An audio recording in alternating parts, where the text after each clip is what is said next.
Bom, pessoal, dando sequência então, disciplina de interação humano-computador, do Instituto Federal do Sul de Minas, campus Poços de Caldas. Estamos falando sobre interação, experiência de usuário, na verdade.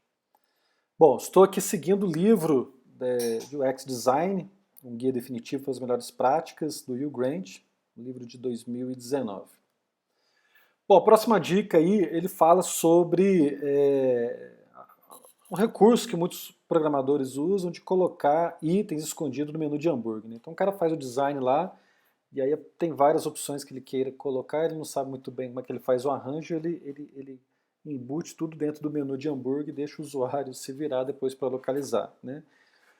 Então, segundo o que o autor apresenta aí, né, pesquisas mostram que o menu de hambúrguer ele retarda o tempo de descoberta de navegação, ele aumenta a percepção da dificuldade de tarefas, ele retarda o tempo de conclusão de uma tarefa. E aí o que ele dá como recurso, você usar o menu na parte superior ou inferior ou lateral, menos que 6 itens, né? Também não é para você carregar ali de itens para o usuário utilizar. Então o menu de hambúrguer, apesar de já ser aí um recurso bastante comum, né, vamos assim dizer, ele não recomenda que você extrapole e utilize várias opções embutidas dentro dele.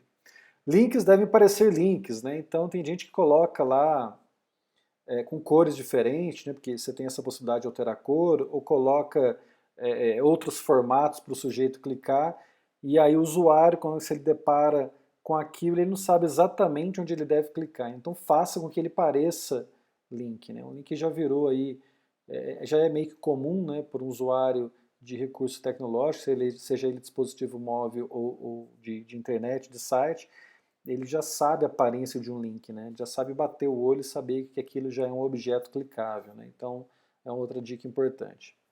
Evite listas grandes, né? O número mágico de 7 retrata a quantidade de informações que uma pessoa pode ler e memorizar. Isso foi definido através de pesquisa da década de 50, né? Então o 7 não é um valor absoluto, tem que ser 7, mas fizeram várias pesquisas ao longo do tempo e aí perceberam que 7 é um número razoável, né, em termos de opções que o sujeito vai memorizar, né, para poder utilizar. Então, evita fazer uma lista aí com muitos itens, né? Se for o caso, dependendo do contexto aí da sua aplicação, do seu projeto, tente quebrar um pouco a informação, né, de modo que o usuário, no momento que ele for interagir, ele não tenha que passar para uma lista muito grande de procura, né? Então, evitar listas grandes é a grande dica. Usar configurações avançadas, né? Opções de configurações menos usadas devem ficar dentro de configurações avançadas. Então, assim, é igual, vou dar um exemplo, você baixa aí você tem algum software que você vai utilizar, vamos pegar o próprio Word aí, que é um software comum, né? Então, quando você abre para você editar um texto, ele abre lá com dezenas de ferramentas em volta ali para você formatar. Tem uns que você nem sabe para que serve, ou você nunca utilizou, talvez nem vai utilizar, né?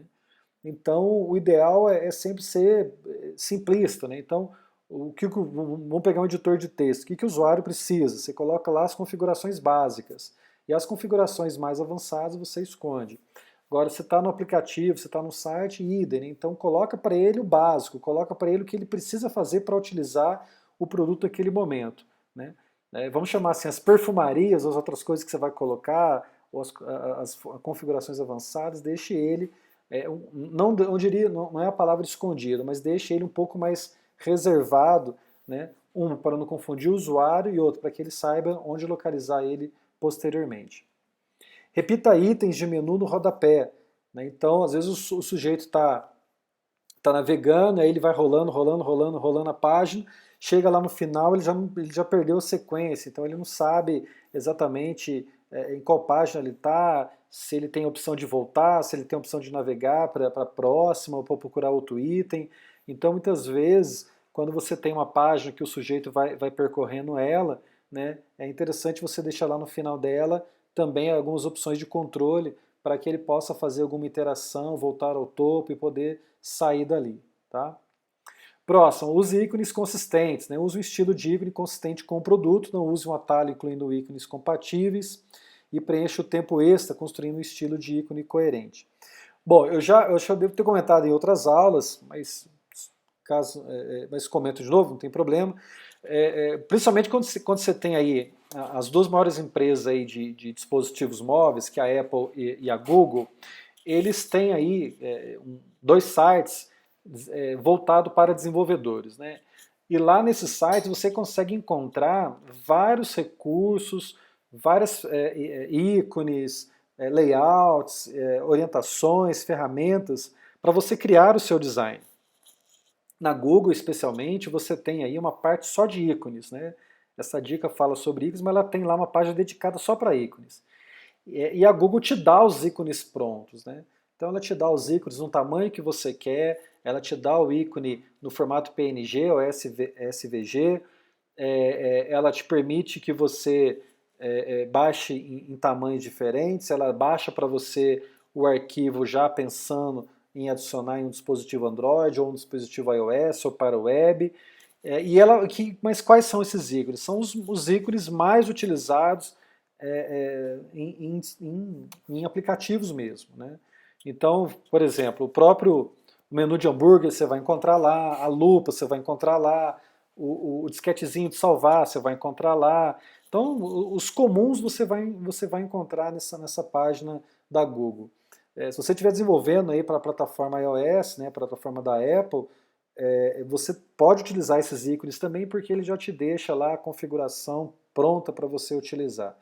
Então, se você vai criar um novo produto, para que você vai lá no Google procurar uma imagem de um ícone se você já tem lá o ícone que já foi criado, já foi pensado, já está no tamanho ideal para você utilizar? Que são ícones consistentes, que já passaram por um processo de avaliação, pré-avaliação e análise, feito pela Google ou pela Apple, dependendo de onde você está buscando, né? E aí essa dica aí do Will é bastante pertinente, né, para você utilizar ícone que já é comum, já é bastante conhecido.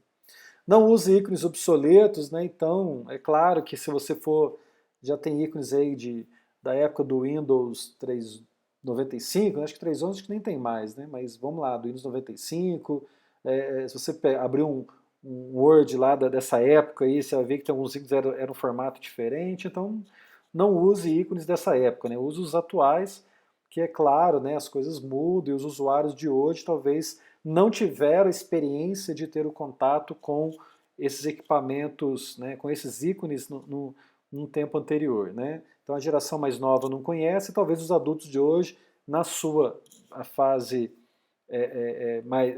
mais nova, né, como se diz assim, de idade, também talvez não tiveram também a experiência de ter o contato com produtos com esses ícones. 28. Não tente representar uma ideia nova com um ícone existente. Pessoal, se o ícone ele já existe, você não vai tentar dar uma outra atribuição para ele, né? Então, se a lupa, todo mundo já sabe que é procurar, eu não vou falar que a lupa é para salvar um documento, né? Então, a ideia é essa, não tente dar uma nova função a um ícone que já é conhecido. A gente vê pouco isso, né? Eu, particularmente, vi poucas vezes isso acontecer, mas é uma dica aí que aparece aí no livro do Will que realmente, pelo jeito, deve aparecer em vários testes de usabilidade que eles fazem pelo mundo dessa prática não recomendada. Não use texto em ícones, né? Não inclua texto dentro do ícone, né? Então, é claro que dentro da estratégia de programação você tem a possibilidade de usar uma imagem, um ícone, e na ausência dele, na dificuldade de carregar, você coloca lá um label, um rótulo, né? Como um texto alternativo. Isso é comum, mas o que ele fala é que às vezes a pessoa tem mania, às vezes, de colocar, por exemplo, uma lixeira e coloca um rótulozinho em cima do ícone escrito lixeira, ou lixo, ou né, descarte, enfim. Então isso não é uma coisa boa, porque você tem que pensar também que tem usuários que vão fazer o uso de softwares leitores de tela, né, com tecnologias assistivas, e o software vai ter leitura, vai ter dificuldade para fazer a leitura correta do elemento, né? Então não faça essa prática. Forneça sempre ícones, sempre rótulos para ícones, né? Então, assim, é claro que tem ícone que já é comum, igual eu falei para vocês, a lupa já é bastante conhecida. Mas lembre, por exemplo, quando eu mostrei para vocês aqui na videoaula sobre o mecanismo de busca, né, que já é uma barra, que vem o íconezinho da lupa e vem escrito buscar ou procurar. Repare que a palavra buscar e procurar é um rótulo para reforçar o ícone da lupa, né? Então, se você puder utilizar um rótulo além do texto, além do ícone, na verdade, você vai favorecer muito aí o teu usuário.